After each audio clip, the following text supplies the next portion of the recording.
The last order tied to the vanished conflict came from a dead flagship. The vanished conflict, a war erased from time, starts in the command deck, not in a legend. Admiral Cade is doing a job that should be boring. Then a cracked command helmet makes the first normal sentence impossible. At the command deck, routine still exists. The first job is simple: count the living, count the dead, secure the deck. Admiral Cade keeps a cracked command helmet near the worklight while Battle Log V9 waits under one clipped corner. Cade keeps one hand on one nearby tag because people trust routine longer than they should. Red emergency light strobes across glass and dried oxygen froze scent.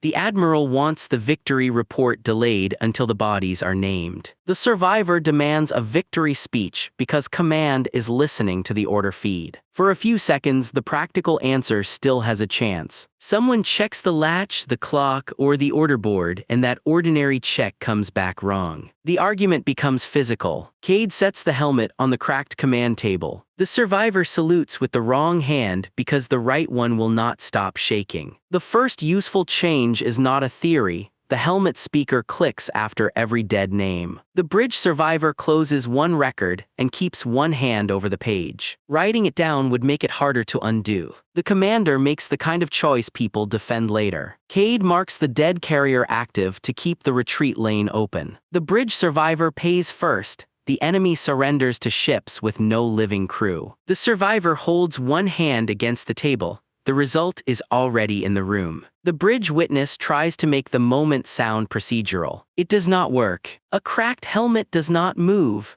The room around it changes because victory arrives wearing the shape of a casualty report. The old label stays on one record, and the fleet commander has to carry it anyway. The shaking officer now has to live inside the Risu LT. Nobody gets a speech. They get the helmet speaker clicks after every dead name. The surviving officer tries the ordinary fix fur scent. It is a good instinct and it fails in a visible way. The failed fix leaves Battle Log V9 more dangerous than a helmet. After the argument, Cade checks the casualty count against the suit tags. The count is boring. The missing tag is not. From there, the survivor reaches for the rail, then lets go before anyone can mistake that for confidence. The Admiral sets one casualty sheet on the deck. Red light crosses the names. By contrast, the bridge witness lowers both hands before the count changes again. The shaking officer watches the marker burn through paper. The black box vault looks manageable at first. The vault is colder than the hangar and smells like burned plastic. The black box core stays on the table close to the black box technician, while the last command packet sits beside the nearest hand. The black box technician checks one name under the lamp. The ordinary motion gives everyone one more second. The core glows red under a layer of gray handprints. The technician wants to disconnect the core before it sends another order. Cade refuses because the order might explain who kept firing. No one panics yet. That would make the problem official. The technician removes one firing key and hides it under his tongue. The technician gags on the key when the dead admiral says his name. The room answers with a practical change. A gun deck answers before anyone touches the panel. Cade slides one page flat and keeps two fingers on it. The black box tech chooses the practical lie. Cade plays the packet at full volume. The cost reaches the technician before the report can soften it.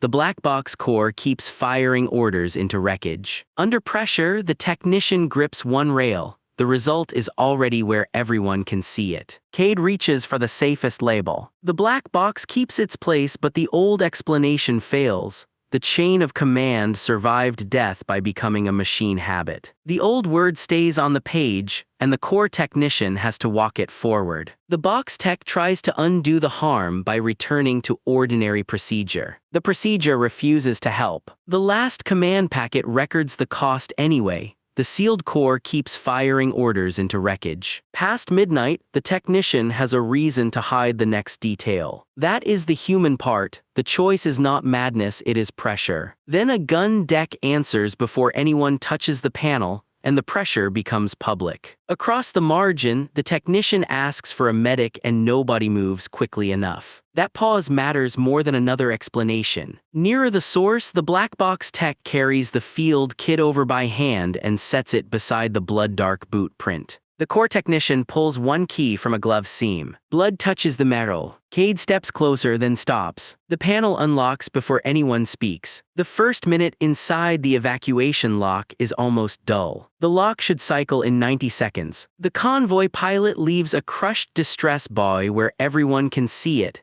and the retreat denial stays visible on the table. The convoy pilot sets one page beside the light and nobody moves it. Amber debris taps the lock door like rain on armor. The pilot wants to pull survivors out before the carrier turns. The sergeant orders him to wait for authorization from a bridge that is already dead. Everyone gives the ordinary explanation one last second. The pilot cuts the tether and burns the thrusters cold. The sergeant calls him a coward. The pilot does not argue because he agrees. After that, the record has a new shape. The distress buoy keeps pulsing after the pod goes dark. The Marine sergeant folds one sheet and traps it under one palm. The convoy lead takes the option that can still be explained to a board. He leaves one rescue pod behind because the pod repeats the dead order. That decision hurts the rescue pod crew first, and the retreat corridor burns before anyone orders retreat. The rescue pod crew sets one cup down without drinking. The result has reached them first. The Marine sergeant tries to shrink the damage into paperwork. Nobody has to decorate the moment. A crushed distress buoy now means this: the fleet is being saved by decisions nobody will forgive. The old name stays under the clip, but the evacuation pilot can no longer trust it. The pod crew keeps moving because stopping would become an answer. After that, the fleet is being saved by decisions nobody will forgive. The evacuation lock gives them one quiet minute. Someone checks a latch, a switch, a seal, or a timestamp. The check should end the argument. Instead, the retreat corridor burns before anyone orders retreat. The mistake is practical. The rescue pilot seals the gun deck panel before the count is finished. The sergeant notices, reaches for the manual release, and leaves their hand there too long. The trapped crew grips the rail with both hands. Amber debris hits the armor outside. Behind that, the pilot cuts one tether and the pod number disappears from the board. The lock sergeant reads the empty slot twice. The armistice table gives them a normal surface to hold onto. The table has water glasses, 3 pens, and one pistol nobody mentions. The enemy surrender code rests where nobody can pretend not to see it while the armistice clerk keeps one hand near a torn surrender flag. The armistice clerk counts 3 marks on one tag, then stops trusting the count. Cold engine glow leaks through the cracked conference glass. The clerk wants the surrender accepted before Fleet Command rewrites the battle. The envoy refuses to sign because the ships that beat them have no crews. The quiet does not feel supernatural. It feels administrative. The clerk pins the torn flag under the pistol barrel. The envoy cries when he realizes his empire surrendered to corpses. The proof stops being decorative when the flag lifts by itself when the guns outside rotate. The surrender envoy presses one hand over the line nobody wants read aloud. The armistice witness picks the answer that protects procedure first. The clerk signs for Cade without permission. The result is immediate for the surrender envoy. The armistice table inherits a battle nobody alive controlled. The envoy puts one palm on the glass. The result is already behind it. The enemy envoy says the official sentence first. The evidence is plain enough to hurt. Peace becomes another document written by the dead. The category sits on the paper while the treaty clerk carries the cost past it. When they leave the armistice table, the route forward is narrower. The enemy surrender code is still visible. A torn surrender flag is still close. And the surrender witness has paid first.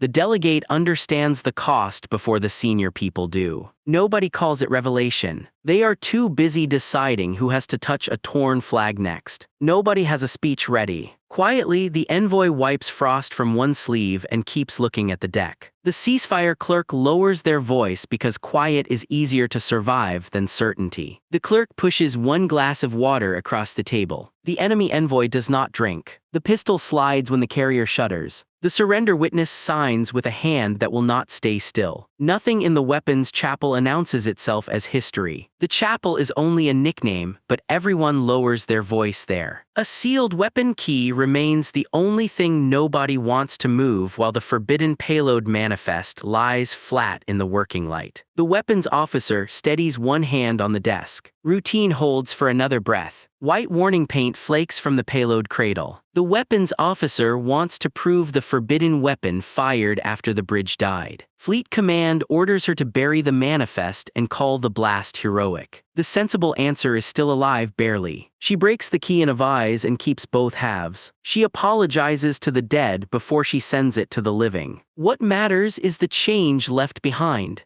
The manifest prints one more firing time after the printer is unplugged. Command moves one chair back and keeps the page in reach. The officer does not mean to hurt anyone. She sends the manifest to Cade over unsecured command audio. By the time anyone argues motive, the gun officer is already carrying the cost. The victory report loses every survivor before it lists the dead. The weapons chief watches one light change. The result no longer needs permission. The war desk tries to keep the problem inside the form. A sealed weapon key becomes harder to touch after that because the fleet did not win the battle. It was spent after it stopped being able to consent. The old label stays under the weapons officer's hand until the hand moves fur-scent.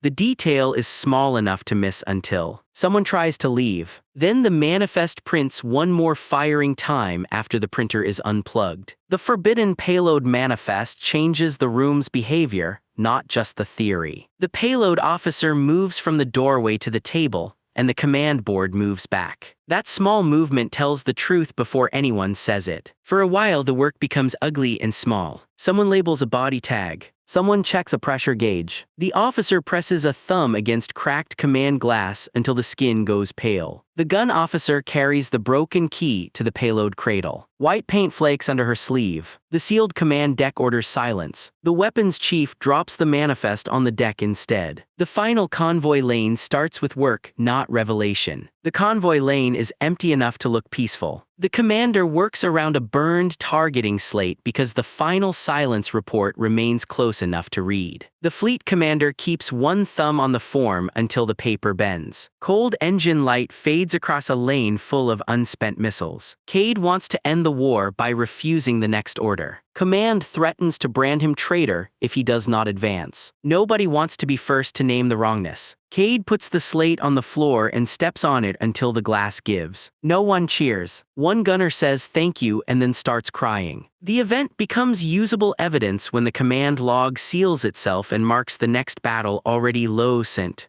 The war desk pins one corner down until the paper stops shaking. The admiral makes one useful mistake. He opens the casualty ledger over command audio instead of reading the victory order. What follows is not symbolic for the next convoy. The next fleet loses the right to call this war finished. The next convoy keeps both feet still. The result moves anyway. The command board wants the report to sound calmer than the room. The category breaks quietly around a burned targeting slate. The last command is not attack or retreat, it is confession. The old word remains on the form, and the commander has to sign around it. A decision is not bigger, it is meaner. The fleet commander can protect the report or protect the following convoy, and the room has already made both choices expensive. The next evacuation line reaches for a burned slate as if it is only evidence. It is heavier than the story anyone wants to tell. By the time the command log seals itself and marks the next battle already lost, the old version of events is no longer usable. The sealed command deck tries to leave with the first acceptable report. Cade steps into the gangway not dramatically, just enough to make the lie wait with them. The admiral steps onto the targeting slate until glass cracks under one boot. Command reaches for the order board. The later rescue wing blocks it with both hands. The lane lights go red behind them. The surviving officer asks for one more check because fear sounds better in procedural language. The commander allows it. The result is worse because victory arrives wearing the shape of a casualty report. The fleet commander sets one casualty sheet on the deck. The survivor lowers both hands before the count changes again. The bridge witness watches the marker burn through paper. A junior gunner drops a pen and apologizes as if that is the problem. The shaking officer kneels to pick it up, then stays there because standing would make the next order real. Another object will not change anyone. Consequence will. The command corps keeps ordering guns into the wreckage. The technician reacts first, and that reaction changes what everyone else is allowed to deny. The box tech pulls one key from a glove seam. The convoy lead holds the table edge while the Marine reads the line again. Nobody is enlightened by it. They just understand who has to stay in the evacuation bay when the door closes. The evacuation crew grips the rail with both hands. The evacuation pilot cuts one tether and the pod number disappears from the board. The sergeant reads the empty slot twice. After the argument, the rescue pilot checks the casualty count against the suit tags. The lock sergeant reaches for the rail, then lets go before anyone can mistake that for confidence. The delegate steps away from a surrender flag and still cannot leave it behind. The armistice witness places the enemy code under the lamp, and the ordinary room stops feeling available. The treaty clerk pushes one glass of water across the table. The envoy does not drink. The enemy envoy signs with a hand that will not stay still. The war desk pulls the nearest chair back without sitting down. That tiny retreat matters. It gives the payload officer enough space to make the wrong useful choice. The officer carries the broken key to the payload cradle. The command board orders silence. The gun officer drops the manifest on the deck instead. The weapons chief seals the gun deck panel before the count is finished. The sealed command deck notices, reaches for the manual release, and leaves their hand there too long. Cade opens the folder, closes it, and opens it again. The second look is worse because the war log locks itself and names the following battle already condemned. The following convoy blocks it with both hands. The surviving officer touches a command helmet with 2 fingers, then wipes those fingers on their sleeve. The gesture is small. It is also the first honest vote in the room. The commander sets one casualty sheet on the deck. The fleet commander presses a thumb against cracked command glass until the skin goes pale. The final image is simple. Cade remains in the final convoy lane with a targeting slate close enough to touch. The battle was won after command, crew, and retreat were already gone. The loss record closes itself around the next evacuation line already